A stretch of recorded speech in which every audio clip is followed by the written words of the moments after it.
Good morning, y'all. I am back at my job. I am completely congested, so I apologize about that. I am still getting better from this awful viral sinus infection, upper respiratory, whatever this crud is. So anyway, I have my Kleenexes right here. But I wanted to make a video this morning because I wanted to talk about the fact that when you get out of a relationship, you may feel really, really lonely. I feel really lonely right now. And if you have not been following my videos, I recently got out of a toxic relationship. It was my choice. I rented an apartment. I have a roommate, but I have an apartment, and I have a full-time job. And I'm thankful, very thankful for both of those. But I'm one of those girls that usually is in a relationship or a marriage, which is a relationship. But I have been married twice. I've gone through 2 divorces. I have dated a couple of other men. And I, again, just, broke up with somebody. And I could already tell that I really miss being with somebody. I think sometimes we're in relationships, and even though we call them relationships or dating or marriage or whatever we decide to title them, we don't always feel fulfilled or like we have a partner. Does that make sense? Like we feel alone in those relationships. And I think that that's what's been going on with me. I think in so many ways I've been like kind of love starved, like just emotionally. I miss physical stuff with people. I'm just human touch. I'm just talking about like hugging, holding hands, stuff like that I don't have to initiate. I miss that from a partner. I miss an empathetic partner, a compassionate one that asks me about my day and actually really cares as to what my answer is, or cares if I go through loss or hardship or that there's some kind of reaction or desire to comfort me. I greatly miss that. And I have missed that for the past couple of years, even though I've been in a relationship. So I was watching a video the other day. I'll try to find who this person's name was. He does like relationship videos on YouTube. And I hate to admit that this was the first time that I've ever looked up on YouTube like advice about finding a healthy relationship and red flags. I think for so long I figured because I get it wrong so much that I know what's up and I know what to look for. I don't think I do. I think I've done it wrong a long time, and I think I need a lot of advice as to, okay, how do I turn this ship the other direction? Because we about to go down a waterfall. You know what I mean? Like, it don't look good on my end. So one thing this person was talking about was core values, like knowing what is really, really important to you, not settling.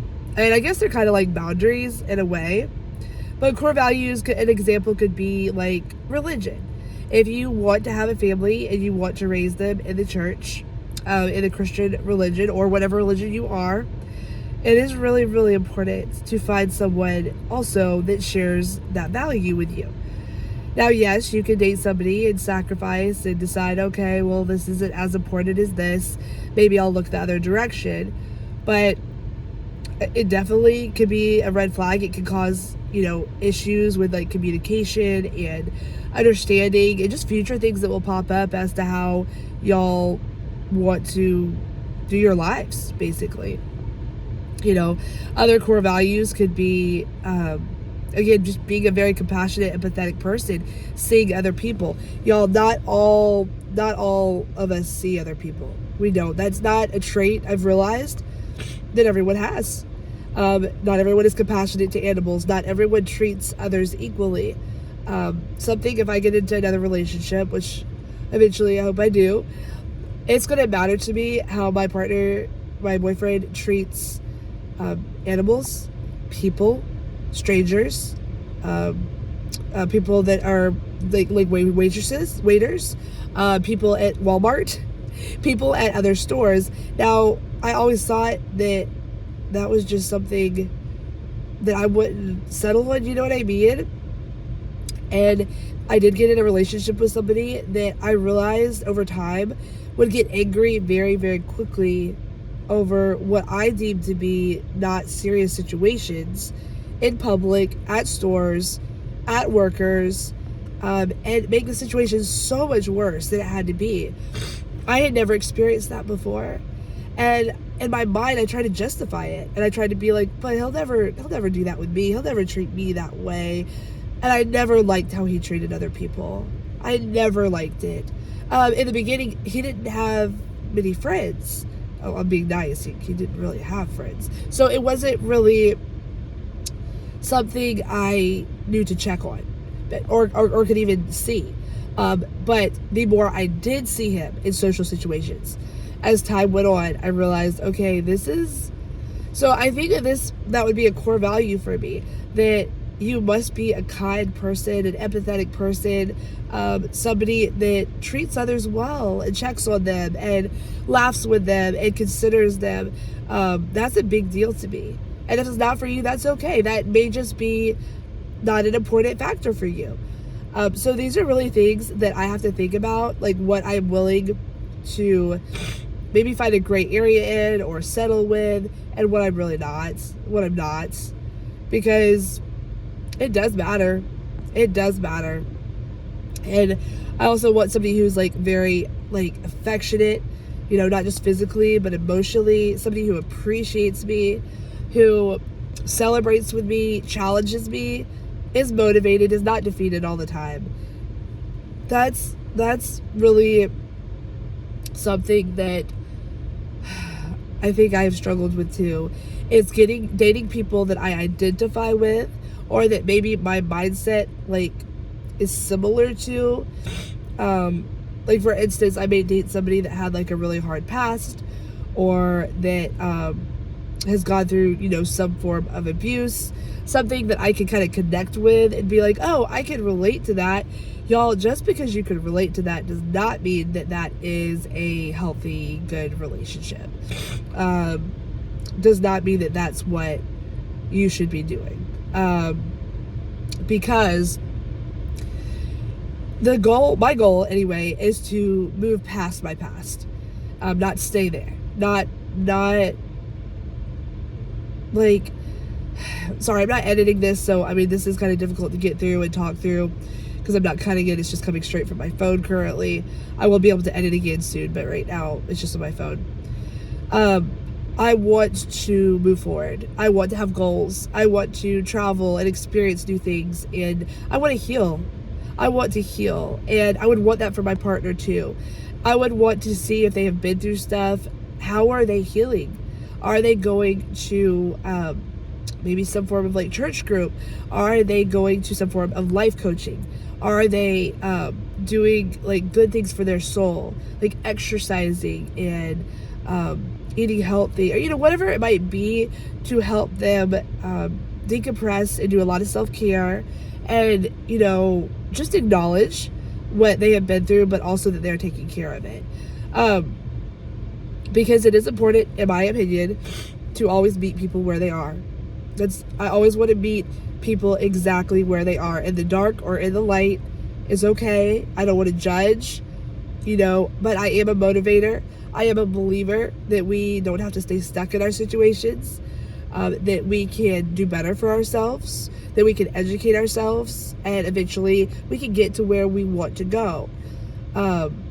It would be great to date somebody who was creative, somebody who understood social media, that at least respected what I do, that motivated and supported me, instead of try to do the opposite and get me to not work and really not do much social media or something. Like, I feel like I've dated people that didn't really want to be involved with it.